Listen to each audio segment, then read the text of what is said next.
Assalamualaikum warahmatullahi wabarakatuh. Perkenalkan, nama saya Dimas Habib Alfian. Di sini saya akan menyampaikan materi yang berjudul teknik mendengarkan secara aktif.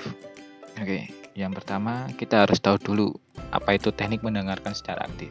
Teknik mendengarkan secara aktif adalah cara mendengarkan yang benar-benar terfokus. Jadi dengan kata lain, kita benar-benar memperhatikan apa yang sedang disampaikan oleh lawan bicara kita. Nah, ada beberapa ciri orang yang mendengarkan secara aktif. Yang pertama, mereka akan mengarahkan seluruh perhatian mereka kepada kita dan tidak akan menoleh ke sana kemari saat sedang berbicara kepada kita.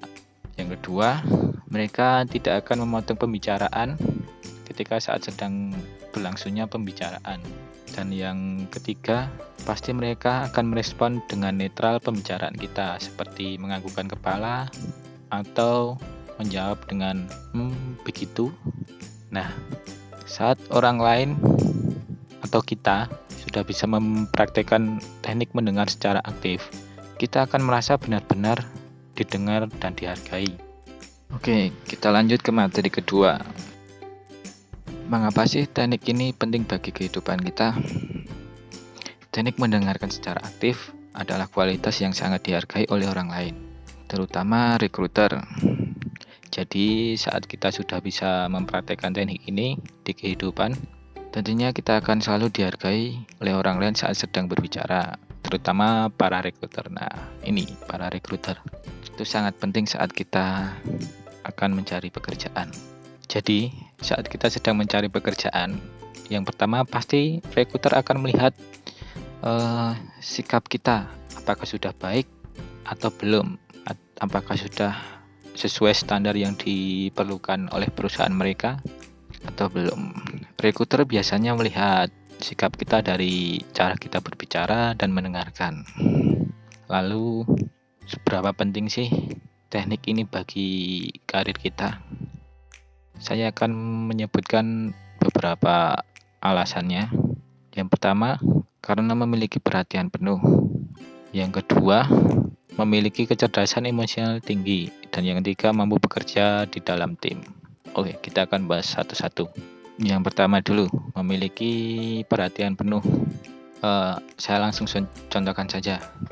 Semisal nih, kita sudah diterima di perusahaan yang kita inginkan, dan di waktu itu sedang dilakukan meeting atau rapat, entah itu dari pihak internal atau dari pihak eksternal. Pastikan seorang atasan ingin karyawannya benar-benar memperhatikan saat mereka sedang melakukan meeting atau menyampaikan materi.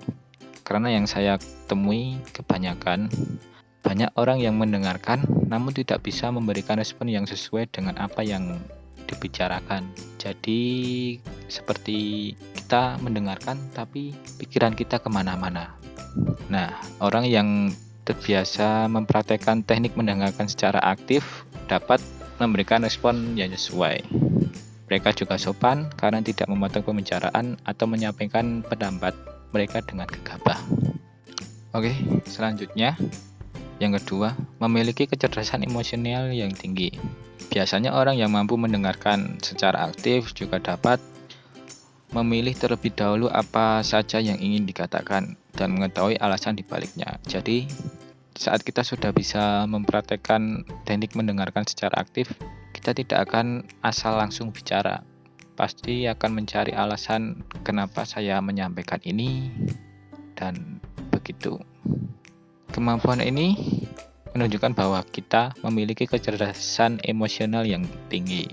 Biasanya rekruter sudah melihat kualitas ini dari sejak pertama kali mereka menginterview kita. Ya, seperti yang saya bicarakan di alasan pertama tadi, dari cara kita berbicara dan mendengarkan. Oke, lanjut ke materi berikutnya. Yang selanjutnya saya akan membicarakan cara mendengarkan secara aktif. Yang pertama adalah tunjukkan bahwa kamu memperhatikan. Cara ini, kamu harus benar-benar memperhatikan ketika orang lain sedang berbicara. Jadi usahakan tidak memotong pembicaraan atau menoleh ke kanan ke kiri. Jadi mereka merasa dihargai dan didengarkan. Lalu kedua, mencari parafrase poin yang disampaikan. Teknik ini adalah teknik yang digunakan untuk menjelaskan kembali mengenai sesuatu, tapi menggunakan bahasa dan perspektifmu sendiri. Contohnya seperti saat lawan bicara sudah selesai menyampaikan apa yang ingin mereka bicarakan dan meminta tanggapan dari kita. Jadi kita harus memberikan jawaban sesuai yang dibicarakan oleh lawan pembicara. Jadi kita harus memilih poin-poin saat mereka sedang berbicara untuk dapat menyampaikan jawaban kita. Seperti itu. Yang ketiga, menunggu giliran berbicara.